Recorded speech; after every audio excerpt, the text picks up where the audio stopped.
Hi friends, this is Sarah. Welcome to Crafting and Relaxing. This is Smash That Small Paper Pad for September, and this is put on by Deb Hauk of Deb Hauk's Crafty Cottage. And each month we challenge ourselves to use a small paper pad. This month you chose Jack and Jill for me to use, and many of you said you have it in your stash. So let's see what I did with it. This was an interesting paper for me because I liked both sides and I struggled sometimes. I did make a process video. I haven't edited yet, but I'm sure it will come out in the next couple days if it's viable and it works. So let me just take you through these. I wanted a lot of happy birthday, get well, really useful sentiments, and the paper really lent itself to gender neutral things. Just about any age group and really open. So I have a thanks so much here that would work for anyone. A happy birthday, the same. All of these have cute paper on the inside. I'm not going to show you every one of them. And for a lot of them, I worked really hard to keep them flat and easily mailed. So I didn't pop this up and put a bunch of fibers and stuff like you've seen me do before, because I was trying to make super functional cards. There are a couple in here that I slipped up and you can't mail regularly, but other than that, pretty easy. And I resisted the urge to add a bunch of flowers and jewels, really masculine. I have some of those nail head things, and I pulled out some enamel dots. A couple of them have flowers, but for the most part, tons that would work for men and women. Thinking of you. It was a travel paper, but I tried not to make it so much a travel card. Just, you could send it to anybody. Thank you with the old trucks. Super cute. A happy birthday with the old trucks. Okay, here is a happy birthday with planes, and I silver heat embossed this, and I have a die cut on here. I don't love how it turned out, but I applaud my efforts. Happy birthday with stamps and some die cuts around there. Okay, this one clearly is not going to mail. This is a happy birthday card with some shaker balloons. They were recollections in my stash, and I challenged myself to use them. And I thought, this paper is really colorful for me, and if ever there was a time I was going to use it, it should be with this paper.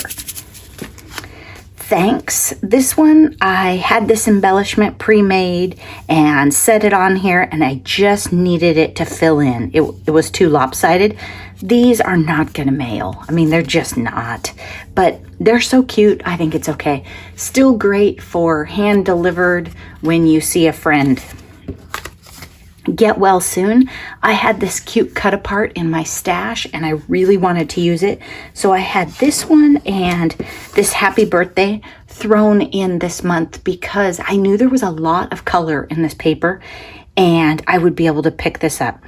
I love the happy birthday. The get well soon though, I think just turned out super fun. And I just matted those with black, and on this one I stamped some dragonflies. Happy birthday, super cute and works for everybody. It might need a little something. I don't know. Maybe I'll add a couple enamel dots down here or right here. I think maybe I'll do that. Happy birthday. This one I like how it turned out. Awesome, incomparable, young, terrific, imaginative, and it has stars. This would be super cute for a young boy. Thanks so much. This one I used the cameras from the paper, and it's just fun and thoughtful and honorable and authentic. Very cute. Another, is it exactly the same? Wow, I don't usually do that, do I? There are some slight differences. Had I been paying attention, I would have flipped one of them the other way. And I thought when I was making it, that's what I was going to do because I was curious to see which way I liked it. I think I like the busier pattern on the bottom better, which is funny because I made them both the other way. Thank you, a double layer die cut, and then I put a bicycle on it. Some of these papers, I just loved both sides and I was really torn. So if you have this paper pad, I would get it out and use it. You can do a lot with it. And I think sometimes you're going to have trouble deciding which side you like. The blue is a little strange. It's not a pure navy. It's almost like a violet navy or super dark. So that might give you a little trouble. And that's where I had trouble trying to match it with stuff and use it. But I still really enjoyed that paper with the planes. Planes, cars, cameras. There was a lot of stuff in here. It's a little bit tricky because travel is sort of a depressing concept right now, so I stayed away from travel themed cards. Thanks so much for watching. Be sure to check out the other collaborators and see what they made for Smash That Small Paper Pad. And then I'm not going to forget to show you for next month. I am running a little bit lean in this weird tweener time where I'm not sure what I want to work on. So I'm bringing back this one that I don't know that any of you liked, or maybe you just thought it was too early for fall. This is fall and it has navy. I kind of love it. So if you want that one, fall. Winter Wonderland. Maybe you just thought it was too early. I have 2 of these, so at some point we need to use one. And then Bo Bunny World Traveler Collection. This one is a pad that my friend Andrea bought, took out all the parts she liked, and then gave it to me. So I have a couple of these, and I think we should use them up. This would make pretty fun fall cards. It might also make some cute envelopes and stuff for travel journals. If you want that one, World Traveler, Winter Wonderland, or Fall. Let me know which one you'd like to see for next month. Thanks so much for watching. I hope you're taking time for crafting and relaxing. Bye-bye.